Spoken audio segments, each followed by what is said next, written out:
Hello everyone, welcome to my channel. শীতের সবজি নিয়ে চলে এলাম আজকে একটা দুর্দান্ত রেসিপি। তো এই রেসিপিটা বানানোর জন্য প্রথমে যেটা দরকার সেটা হলো শিম।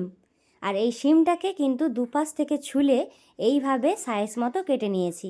আর খুব ভালোভাবে এটাকে ধুয়ে আর তুলে নিয়েছি। ঠিক কিন্তু এইভাবেই তোমরা কেটে নেবে, এইভাবে যেন সাইজটা থাকে। আর এরপর দেখো পুরোটা পরিষ্কার করে নিয়েছি। আর এরপর দিয়ে দিয়েছি কড়াইয়ের মধ্যে সামান্য পরিমাণে একটু জল দিয়ে শিমগুলো দিয়ে দিলাম। এরপর ভালোভাবে নেড়ে আর বেশ কিছুক্ষণ এটাকে আমি ঢাকা দিয়ে রাখবো। এটাকে বেশ কিছুক্ষণ ঢাকা দিয়ে রাখলাম। তারপরে কিছুক্ষণ পর দেখলাম যে পুরো জলটাই চুষে গেছে, মানে শুকিয়ে গেছে। এরপর এর মধ্যে আমি তেল দিয়ে দিলাম। পরিমাণ মতো তেল দিয়ে আমি খুব ভালোভাবে শিমগুলোকে ভেজে নেব। তোমাদেরও কিন্তু ঠিক এইভাবেই ভালোভাবে শিমগুলো ভেজে নেবে। এই শিমের কিন্তু এই রেসিপিতে শিমগুলো ভাজাটা খুবই ইম্পর্ট্যান্ট।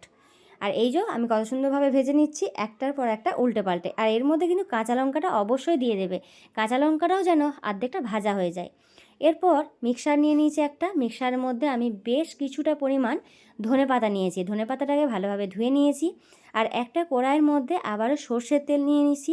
সর্ষের তেলের মধ্যে শুকনো লঙ্কা আর বেশ কিছুটা পরিমাণে গোটা জিরে দিয়ে রসুনটা দিয়ে দিলাম। রসুনটা আমি কুড়ে দিয়েছিলাম।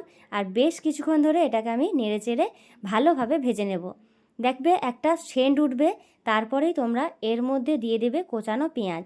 এটা কিন্তু আমি 1.5টার মতো পেঁয়াজ দিয়ে দিয়েছিলাম। পেঁয়াজটা বেশ ভালোভাবে একে অপরের সাথে মিশিয়ে নিচ্ছি।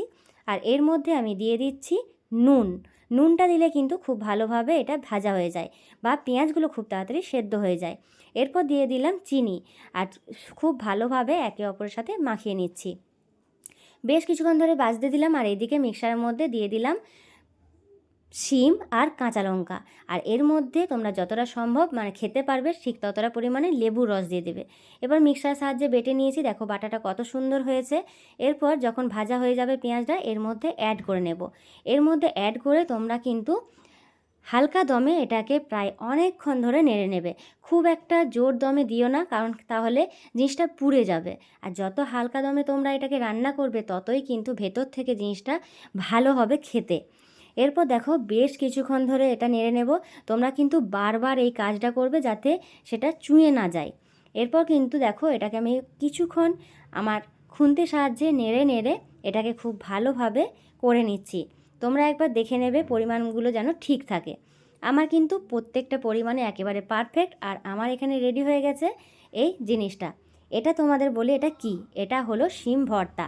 শিম ভর্তার এই রেসিপিটা কিন্তু হয় খেতে দারুণ। আর এটা যদি তোমরা একবার বাড়িতে বানাও অবশ্যই তোমাদের খুবই খেতে ভালো লাগবে। আর এটাকে যদি তোমরা গরম ভাতের সাথে সার্ভ করো, দেখো এখানে আমি গরম ভাতের সঙ্গে সার্ভ করেছি। আর ভাত ভেঙে নিলাম। আর এর মধ্যে আমি দিয়ে দিচ্ছি শিম ভর্তা। এর মধ্যে শিম ভর্তাটা একটু মাখিয়ে আর দুর্দান্ত হয় খেতে। অবশ্যই কিন্তু একবার বাড়িতে ট্রাই করো, আমার মুখের কথাই নয়। তোমরা তোমাদের বাড়িতে বানিয়ে একবার ট্রাই করে কমেন্ট বক্সে একটা অন্তত কমেন্ট রেখে যাবে।